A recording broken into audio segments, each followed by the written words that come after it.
সকাল বা বিকেলে চায়ের সঙ্গে পাউরুটি খেতে মন চাইলে একবার এইভাবে জলের ভাপে মাত্র 10 মিনিটে বানিয়ে নিন দুর্দান্ত স্বাদের পাউরুটি। আর এই পাউরুটিগুলো দেখতে যতটা সুন্দর হয়, খেতেও কিন্তু ঠিক ততটাই টেস্টি হয়। তো চলুন রেসিপিটি শুরু করে নেওয়া যাক। প্রথমেই আমি একটি মাঝারি সাইজের বাটির মধ্যে নিয়ে নিয়েছি 1 কাপ উষ্ণ গরম দুধ।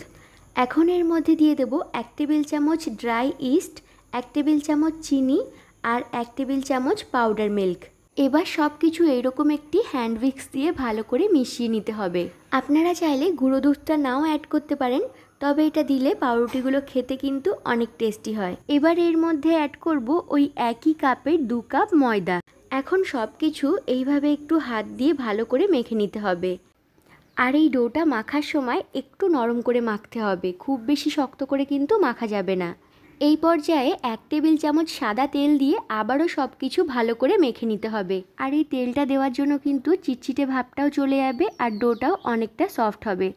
ডোটা একদম ঠিকঠাকভাবে মেখে নেওয়া হয়ে গেছে। এখন এর ওপর থেকে একটু সাদা তেল এইভাবে মাখিয়ে নিয়ে ঢাকা দিয়ে একটা ভারী কিছু চাপা দিয়ে রেখে দেবো প্রায় 30 মিনিট।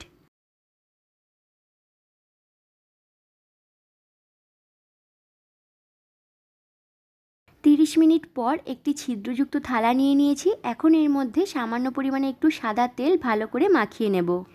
আর এদিকে মেখে রাখা ডোটা দেখুন ফুলে কিন্তু একদম ডাবল হয়ে গেছে।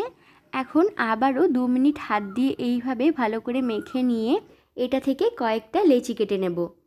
আর আটার রুটির যে লেচি হয় তার থেকে একটু বড় সাইজের আমি লেচিগুলো কেটে নিয়েছি। একটা করে লেচি কেটে নেওয়ার পর এইভাবে হাত দিয়ে চারিদিকটা সমান করে একে একে থালার মধ্যে রেখে দেব।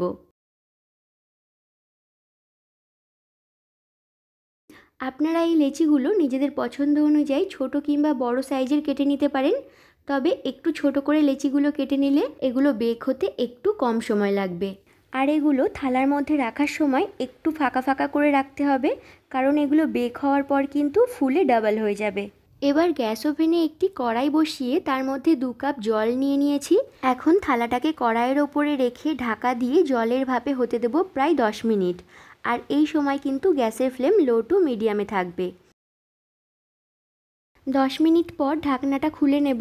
পাউরুটিগুলো কিন্তু একদম ঠিকঠাকভাবে বেক হয়ে গেছে।